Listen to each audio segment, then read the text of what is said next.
بنی اسرائیل میں ایک اللہ کا عاشق تھا۔ اس نے دیکھا کہ سمندر کے اندر پہاڑ کی چوٹی نکلی ہوئی ہے۔ اس نے سمندر کے اندر پہاڑ کی چوٹی کے اوپر ایک کمرہ بنایا اور وہاں 400 سال تک اس نے اللہ کی عبادت کی۔ کوئی ڈسٹربنس نہیں تھی، کوئی آنے والا نہیں تھا، کوئی بات کرنے والا نہیں تھا۔ لگاتار 400 سال عبادت میں لگا رہا۔ پھر اس نے دعا مانگی کہ یا اللہ، اگر سجدے میں موت آنا ممکن ہے تو مجھے سجدے میں موت عطا فرما دی۔ اللہ نے دعا قبول کر لی اور اس بندے کو سجدے کی حالت میں موت آئی۔ اب آپ بتائیے کیسا خوش نصیب بندہ ہوگا کہ 400 سال عبادت کی اور سجدے کی حالت میں اس کی موت آئی۔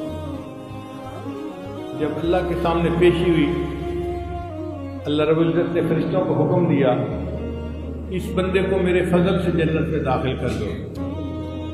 اس نے کہا رب بعملی، اللہ میرے عملوں کی وجہ سے۔ اللہ نے پھر فرمایا بفضلی، میرے فضل کی وجہ سے اس کو جنت دے دو۔ اس نے کہا رب بعملی، اللہ میرے عملوں کی وجہ سے، میں نے 400 سال عبادت کی ہے۔ جب اس نے 2 مرتبہ ریپیٹ کیا نا، تو اللہ نے فرشتوں کو فرمایا کہ اچھا، اس کی 400 سال کی عبادت اور جو نعمتیں میں نے اس کو دی ہیں ان کا ذرا آپس میں حساب کر لو۔ بخاری شریف میں ہے کہ جب فرشتوں نے حساب کیا تو 400 سال کی عبادت آنکھوں کی بینائی کا حق ادا نہ کر سکی۔ اللہ نے فرمایا میرے بندے، یہ تیری اتنی عبادت تو آنکھوں کی بینائی کا حق ادا نہ ہوا، اور میں نے تو تجھے کتنی نعمتیں اور بھی عطا فرمائی تھی، تو تو حق نہیں ادا کر سکا نعمتوں کا، اس لیے لے جاؤ اس کو جہنم میں۔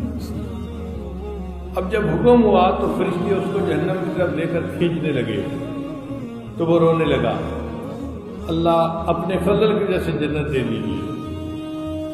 اللہ تعالیٰ کی رحمت متوجہ ہوئی تو اللہ نے فرمایا اچھا، اس کو میرے فضل کی وجہ سے جنت عطا